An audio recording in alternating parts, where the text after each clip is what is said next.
Planning ബോർഡിനെ ഒരു think tank ആക്കുന്നതാണ്. അതിന് അദ്ദേഹത്തിന് വലിയ വിഷമമുണ്ടോ?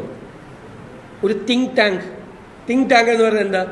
സംസ്ഥാന ഗവൺമെന്റിനെ കൂടി അഡ്വൈസ് ചെയ്യാൻ പറ്റുന്ന ഫിനാൻഷ്യൽ ഞാൻ പറഞ്ഞില്ല നേരത്തെ, better financial management to prevent the leakage from the treasury, tax administration, എങ്ങനെയാണ് ഒരു ഐഡിയ എങ്ങനെയാണ് ഒരു പ്രോജക്റ്റായിട്ട് ട്രാൻസ്ലേറ്റ് ചെയ്യുന്നത്, മനസ്സിലായേ? ആ ജോലിയൊക്കെ കൂടി അവർക്ക് കൊടുക്കുന്നതാണ്. അത് അപ്പോഴേക്കും എന്താണ് മറ്റത് പിരിച്ചുവിടുവെന്ന്, ഇത് പ്ലാനിംഗ് ബോർഡ് പിരിച്ചുവിടുവാന്ന് ഒരു വാചകമുണ്ട് അവിടെ. ഒരു വാചകം പ്ലാനിംഗ് ബോർഡ് പിരിച്ചുവിടുന്നുണ്ടോ? പ്ലാനിംഗ് ബോർഡിന്റെ ഇപ്പോൾ അവർ ചെയ്യുന്ന എന്തെങ്കിലും ഫങ്ഷൻസ് ഞങ്ങൾ മാറ്റുമെന്നുണ്ടോ? ഒന്നും കൂടി ബെറ്റർ ആക്കുമെന്ന് പറയാൻ പാടില്ലേ? അത് കേരളത്തിന്റെ ഇക്കോണമിയെ, ഫിനാൻസിനെ എല്ലാം ഐഡിയാസ് തരുന്ന ഒരു തിങ്ക് ടാങ്ക് ആക്കി അതിനെ ഡെവലപ്പ് ചെയ്യുമെന്നാണ് പറഞ്ഞേക്കുന്നത്.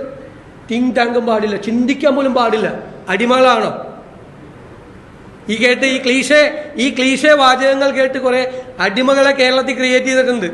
ഈ ക്ലീഷേ വാചകങ്ങൾ പറഞ്ഞ് കുറെ ലെഫ്റ്റ് ജാർഗൻസ് ഔട്ട്ഡേറ്റഡ് ആയ കാലഹരണപ്പെട്ട ലെഫ്റ്റ് ജാർഗൻസ് പറഞ്ഞ് ക്ലീഷേ വന്ന വാചകങ്ങൾ പറഞ്ഞ് പ്രസംഗത്തിലും വർത്തമാനത്തിലും പത്രസമ്മേളനത്തിലും ഞങ്ങൾ അതിനില്ല. അതിൽ കുരുങ്ങിക്കിടക്കാൻ ഞങ്ങളില്ല. ഞങ്ങൾ മാറ്റത്തിന് വേണ്ടിയിട്ടാണ്, പുതിയുഗ കേരളത്തിന് വേണ്ടിയിട്ടാണ്, പുതിയ കാര്യങ്ങളാണ്